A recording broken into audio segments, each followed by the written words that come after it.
Hi hello welcome back to my YouTube channel Gem Talkies. അപ്പോൾ Bigg Boss season 7 evict ആയി പോകുന്ന contestants എന്ന് പറയുന്നത് കണ്ടസ്റ്റൻറ്റ് ഒരാൾ മാത്രമേ പോകുന്നുള്ളൂ. അറ്റ് ഈസ് ലക്ഷ്മി എന്നാണ് നമുക്ക് കിട്ടിയിരിക്കുന്നത്. അപ്പം നേരത്തെ അക്ബർ എന്നൊക്കെ ആൾക്കാർ പറഞ്ഞത്, പക്ഷേ ലക്ഷ്മിയാണ് എവിക്റ്റ് ആയി പോകുന്നത്. ആദ്യമൊക്കെ നമുക്ക് ലക്ഷ്മിനോട് ഭയങ്കര ദേഷ്യമൊക്കെ ആയിരുന്നു. ബിക്കോസ് ആദില നൂറയുടെ സംഭവത്തിൽ കേസിൽ ഇല്ല എന്നുള്ളത് ഭയങ്കര കേരളമാകെ എന്താ പറയുക കത്തിയ ഒരു വേർഡായിരുന്നു ഇല്ല എന്നുള്ളത്. പക്ഷേ ലക്ഷ്മിയുടെ ഗെയിം കുറച്ച് മാറ്റി കുറച്ച് നല്ലതായി എന്താ പറയുക അപ്പായി. അപ്പോൾ ഈ ഒരു ആഴ്ചയിൽ നല്ല രീതിയിൽ മുന്നോട്ട് വന്നുകൊണ്ടിരിക്കുകയായിരുന്നു. പക്ഷേ നെവിനും ലക്ഷ്മിക്കുമായിരുന്നു ലാസ്റ്റ് അൺഒഫീഷ്യൽ വോട്ടിനുള്ള ലിസ്റ്റിൽ കുറവ്. അപ്പം ഒരു പക്ഷേ ഒരാൾ മാത്രമേ പോകുന്നുള്ളൂ. നെക്സ്റ്റ് വീക്ക് മണി ബോക്സ് ആണ്. അതിനുശേഷം മിഡ് വീക്ക് എവിക്ഷനോ കാര്യങ്ങളോ എന്തെങ്കിലും കണ്ടിട്ട് ടോപ്പ് 7 ആയിരിക്കും ഈ സീസണിൽ വരുന്നത്. അങ്ങനെ ടോപ്പ് 7 ഇപ്രാവശ്യം വരുന്നത്. കാരണം 7ൻ്റെ പണിയാണല്ലോ. അപ്പോൾ ടോപ്പ് 7 ആകാനാണ് മെയിൻലി ചാൻസ് കൂടുതൽ. എനിവേ ലക്ഷ്മി എവിക്റ്റായി പോയേക്കുവാണ്. ഒരു ചെറിയ ഇത് പറഞ്ഞാൽ വെറുത്തൊരു ഇഷ്ടം തോന്നുന്നുണ്ടല്ലോ, അത് ഓൾറെഡി ഉണ്ടായിരുന്നു. പിന്നെ ഷാനവാസിന് കുറേ നല്ല രീതിയിൽ സപ്പോർട്ട് ചെയ്യുന്നുണ്ടായിരുന്നു.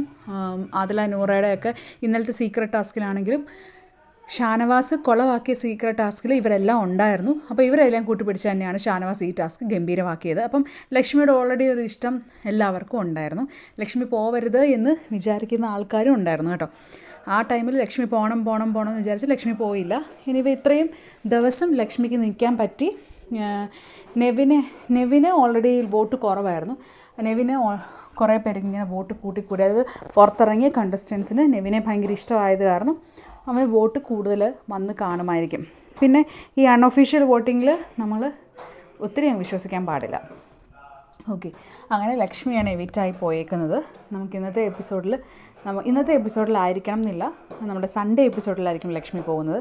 എനിവേ ലക്ഷ്മിക്കൊരു നല്ലൊരു ഫ്യൂച്ചർ ഉണ്ടാവട്ടെ എന്നിപ്പോൾ പ്രാർത്ഥിക്കാൻ നമുക്ക് പറ്റുള്ളൂ. ബിക്കോസ് ലക്ഷ്മി പറഞ്ഞ ഒരു പ്രസ്താവനയിൽ കേരളം നിന്ന് കത്തിയിരുന്നു.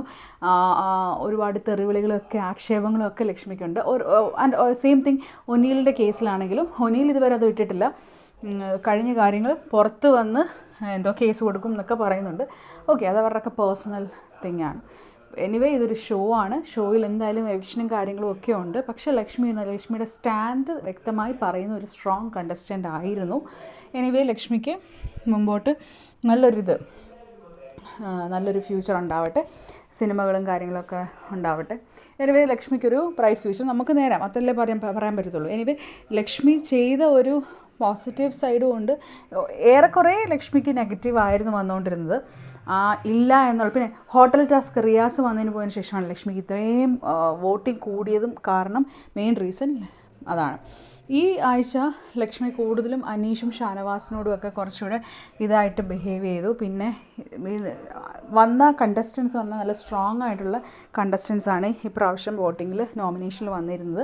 ഷാനവാസ്, അക്ബറും, ലക്ഷ്മി, നൂറ, നെവിൻ, ആര്യൻ എന്ന് പറയുന്ന 6 പേരായിരുന്നു ഉണ്ടായിരുന്നത്. അപ്പം അതിൽ നിന്നും ഒരാൾ എന്ന് പറയുന്ന കൺഫ്യൂഷനാണ്. ഇവൻ സാബുമാൻ ഒന്നും ഉണ്ടായിരുന്നില്ല. സാബുമാൻ്റെ ഒരു ലക്ക് എന്ന് പറയുന്നത് ഇവിടെയാണ്. സത്യം പറഞ്ഞാൽ സാബുമാൻ അത്രയും ലക്കുണ്ട്. കാരണം വൈൽഡ് കാർഡിലുള്ള എല്ലാവരും പോയിട്ടും സാബുമാൻ അവിടെ നിൽക്കുന്നുണ്ട്. ഫസ്റ്റ് വൈൽഡ് കാർഡ് എൻട്രി ചെയ്തപ്പോൾ തന്നെ നമ്മൾ വിചാരിച്ചത് ഈ സാബുമാൻ നെക്സ്റ്റ് വീക്ക് എന്തായാലും പോകുമെന്ന്. എനിവേ ലക്ഷ്മി എവിക്റ്റ് ആയി പോയിട്ടുണ്ട്. Anyway thank you so much.